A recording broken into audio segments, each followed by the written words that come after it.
Good morning, or depending when you're watching this, good afternoon, good evening, or good night. My name's Ross, and as always told, out of voice of radio. So today, I think it's time to have a mad party. Would you like to have a mad party? I'd like to have a mad party. You see, ladies and gentlemen, today we're talking about Polteageist. And Polteageist wants to have a mad party. Oh, I'm excited about this card. You know by now, if you watch this channel regularly, that when we get exciting single prize Pokemon, the excitement level for me is through the roof. And we've had our second Polteageist, and it is quickly becoming one of my favourite Pokemon in the TCG because it's always interesting.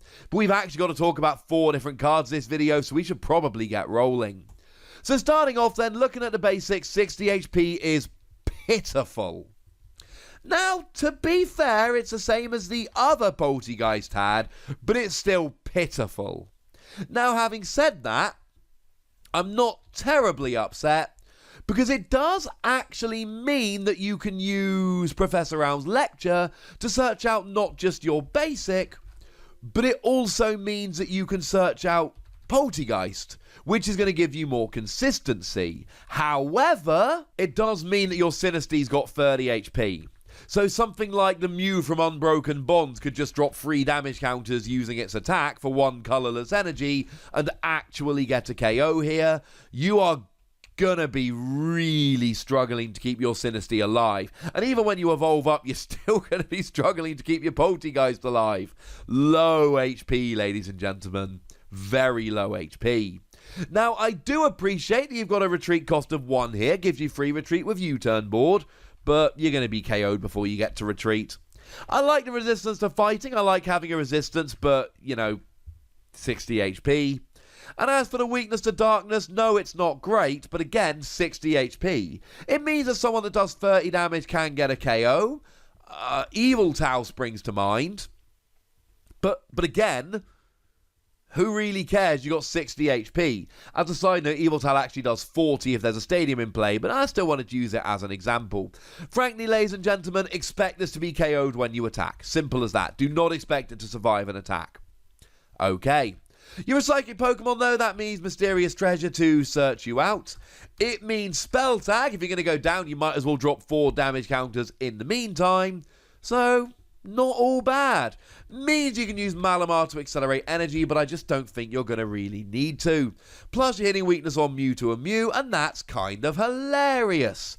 In your face, Mewtwo and Mew. But what does it do? Well, the ability here is actually phenomenal. Now, our translation does come from the lovely Antoine Boulet. We love Antoine. Antoine is one of our very favourite people. Big up to Antoine Boulet.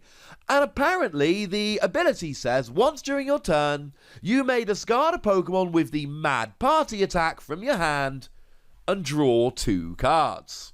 Oh, it's got a built-in draw engine. That's kind of good. And some of you are already going to see where this is going. It gets so much better. So it's got a built-in draw engine. That's awesome. We've seen things like this before. The second Naganadel GX had a very similar attack to this. Lets you discard an Ultra Beast from your hand and draw 3 cards. And I know that it drew 3, but it's also a Pokemon that gives up 2 prizes rather than 1. So I'm kind of alright with this. At the end of the day, it's giving you a built-in draw engine. This would be good if it didn't have a built-in draw engine. We would like this without the built-in draw engine. Having the built-in draw engine is kind of ridiculous, and there's nothing to stop you having 2 or 3 Polteageist, drawing 4 to 6 extra cards during your turn, and just frankly going a little bit stupid, redonkulous nuts. I don't think as a draw card we're going to play it over something else. I mean, Chinchino. Why would you play this over Chinchino? Just as a pure draw ability.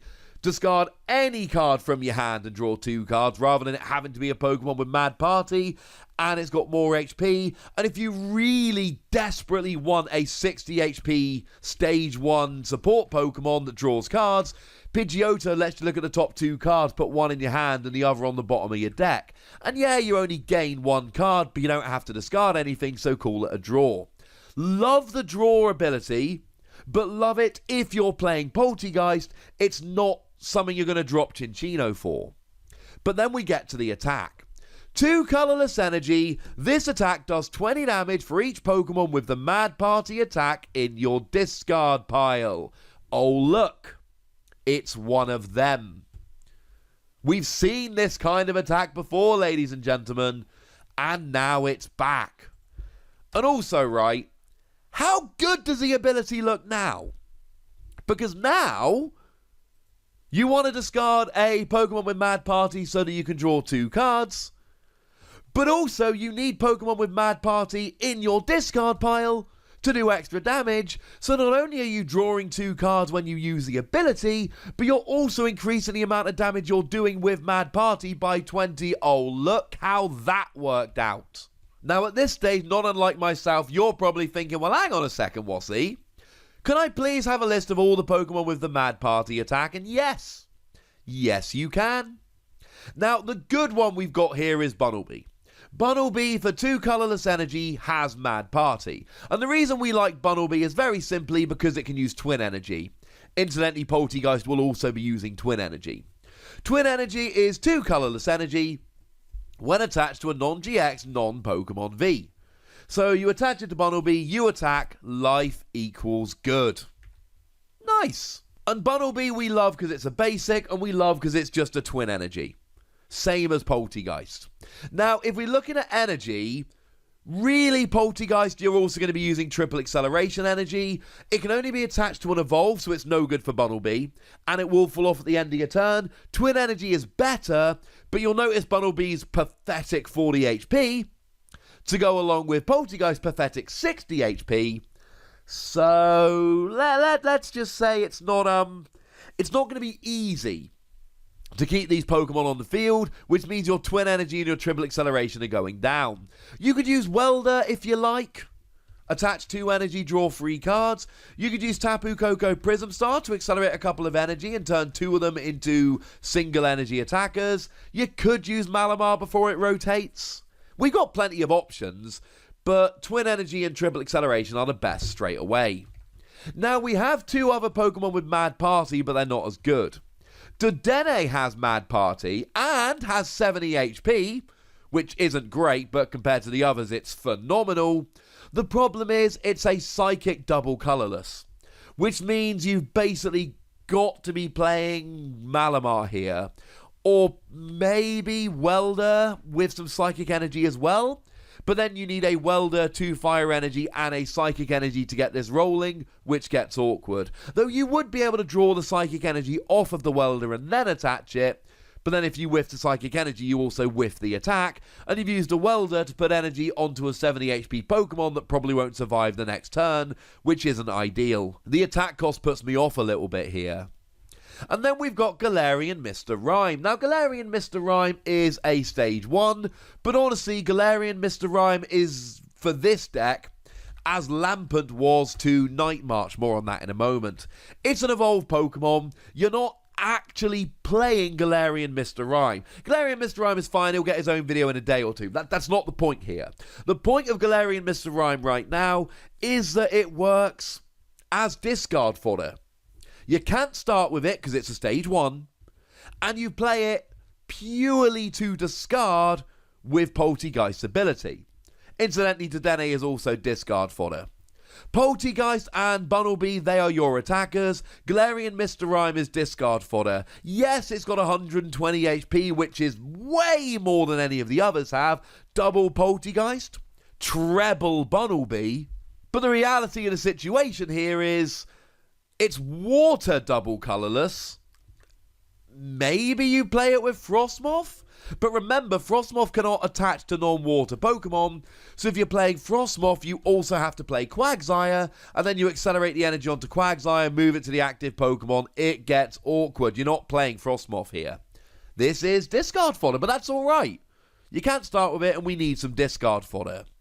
Now, if we start looking at the damage cap here, essentially, let's assume that you've got 1 Polteageist out and the other 3 in the discard pile. That basically leaves you with 15 Mad Party attackers in the discard. 4 Galarian Mr. Rime, 4 Bunnelby, 4 Dedenne is 12, 3 Polteageist puts it up to 15. You're doing 300 damage. Oh. See, the thing is, when I looked at Mad Party, one of my things was, well, HP's getting quite high. Can a deck like this still work? But what we need to do is start looking at the actual numbers. Against Mewtwo and Mew, because you're hitting for weakness, you basically need 7 of these. And then you're hitting 280. Well, getting 7 of these in the discard isn't going to be difficult. As well as Polteageist Ability, don't forget we've got Professor Magnolia, or Professor's Research Magnolia. Discard your hand, draw 7 cards. So any you get in hand, you can discard with Magnolia. We've got Quick Ball that will discard a card from your hand to search out a basic. We've got the aforementioned Mysterious Treasure. You can play Great Catcher, which lets you discard 2 cards and then gust up one of your opponent's Pokemon. We are really not hurting for ways to discard here, and that's kind of awesome. I mean, if you really wanted, you could even play Red's Challenge here. Discard 2 cards from your hand, search your deck for any card. It would be a nice way to search out your special energy, and it lets you discard a couple of cards. Why not? Point is, I am not worried about getting them in the discard. We have got a suite of cards at the moment that make you fast and aggressive and can roll. Not to mention Acrobike. An Acrobike will, look at the top 2 cards of your deck, put one in your hand, discard the other one. Hope it's a Mad Party member. So getting 7 for Mewtwo and Mew isn't going to be difficult. Against Zacian, you need 11. And 11 sounds like a lot. And bearing in mind there's a very good chance you should be playing 16 of these. 1 or 2 is going to end up prized. But if 11 is in your discard, that still gives you 5 that aren't. 5 to attack with. And that's got to be the goal here. You cannot be 2-hit KOing with this. Because you're going to be 1-hit KO'd. You need to be getting big 1-hit KOs. And in the early game, this will get a bunch of cheeky KOs on smaller Pokemon. That's fine. I mean, something like a Dedenne GX, you need 8. You need 8 of these in the discard, and then you're getting a 1-hit KO. That's all right. And we just build up from there. And this should remind a bunch of you of Night March. Night March came around in Phantom Forces. 2 colourless energy, 20 damage for each Night March Pokemon in your discard pile. Although Night March only had Joltik, Pumpkaboo and Lampent really, so the damage output was a little bit lower. And then more recently we had Lost March with Jumpluff and Natu, and then we got Cottony and Whimsicott as well. And they were very similar kind of deal. It was the exact same kind of deck. It was 20 damage for each of your Pokemon in the Lost Zone. It didn't prove to be amazing, but it was kind of awkward at times. Plus, Jumpluff attacked for 1 grass energy, but after that, we had, 2 colourless on like Natu and Cottony, and until Twin Energy, we've just not had a great way to pay it. This is the new version of those attacks. This is a new version. And remember, Lost March is expected to be going away when the rotation hits, so this is essentially going to be the replacement. What makes it better than Lost March or Night March? To be fair, Night March ruled the format, so it doesn't need to be better than that. What makes it good? We've got ways to pay the energy. Polteageist has a built-in draw engine. We can grab a load of our Pokemon using Professor Realm's Lecture. We're hitting a pretty good weakness. Honestly, there are several reasons to like it. 40 HP colourless Pokemon being one of your main attackers is not one of them, but there are plenty of reasons to like it. And of course, you're discarding, not lost zoning, and we've got 4 Pokemon with it. The fact of the matter is, we've got one more option than Night March, so our damage output is higher. And we can discard Pokemon way more easily than we can Lost Zone them. So in theory, it should be faster than Lost March, it should be harder hitting than Night March, and did I mention the built-in draw engine yet? I'm fairly sure it did. Lost March has been a decent fringe deck that I expect to be better with Twin Energy. Night March ruled the format. I see no reason this shouldn't be a really good deck. The biggest problem we've got is that bloomin' Arceus and Dialga and Palkia card, which is going to let you take 2 prizes off these tiny Pokemon, and that is going to be an issue. The good news is, when we hit rotation 2021, we're going to be rotating to team up on. And all of these Mad Party members will survive the rotation, and Arceus and Dialga and Palkia won't. this isn't confirmed, but I feel very confident about this prediction. So you know what? Even if this card for the next year doesn't work, I expect Polteageist to get really good in September 2021. Mark your calendars, I suppose. As a group, I'm giving this all between 4 and 5 Wassies. I don't give half Wassies, that would be barbaric. We don't, I should say. It's not all on me. And honestly, I know that the HP is low, and I know that Lost March has proven underwhelming. But like I say, this is easier to get going than Lost March and hits harder than Night March. So I think there's a lot of potential.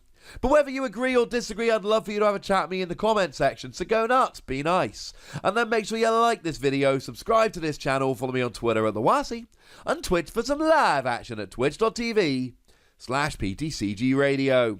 If you want to support the channel, get some bonus podcasts and all that good stuff, head on over to patreon.com/PTCGRadio, or you can do exactly that. And please do make sure you're checking out youtube.com/WassiePlays, where you can find out about a whole bunch of games that don't have Pokemon in, but are pretty gosh darned awesome nonetheless. But by far the most important thing as always, look after yourselves till next time, would ya? Thank you very much for watching. My name's Ross, and you've been watching PTCG Radio.